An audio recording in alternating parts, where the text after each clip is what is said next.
After last month's kidnapping in Algeria, the primary threat to BP employees would appear to be operations in the Middle East and in Africa, where the threat of terrorist attacks remains. But it isn't. Extraordinary figures from internal documents from the company shows the main threat comes from the retail fuel stations in the United States. Benoit Faucon has been looking at these figures. Benoit, this is hard to believe. 53 deaths in the 14 years up to the Algerian incident. Well, yeah, of course, these are not always BP employees, could be security guards, could be customers, but it reflects very well the amount of violence basically that is taking place in these particular operations, and shows that really the danger for an oil company tends to be more the fuel station, not the remote field in the Sahara. I mean, these figures that you've been looking at, I mean, is this comprehensive BP data? Are these leaked documents? Where have these figures come from? So basically, it's a list of security incidents that we've reviewed.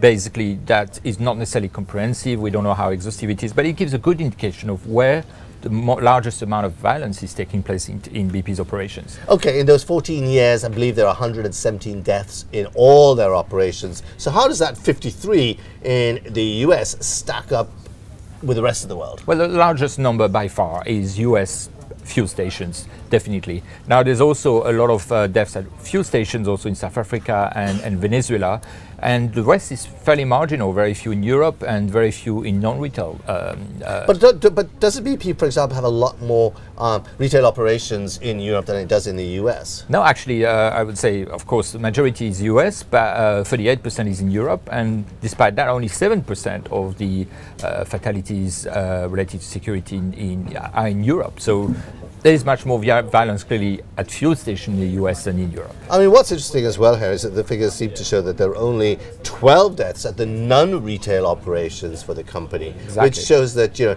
it's actually really, it is the retail operations that are most at risk, where you're most at risk. Yeah. I mean, why do you think these operations, you know, the fuel stations are so dangerous? Well, they're more exposed to the violence of society, whichever the society it is basically. I mean, South Africa is a good example. For instance, it's not a huge business for BP, but yet there is more than 20 people that died at their fuel station. So it's more an indication of society, not BP. What has BP said? I mean, have you asked BP about these figures? They've declined to comment, yes, on this. Benoit, thank you very much. You're welcome.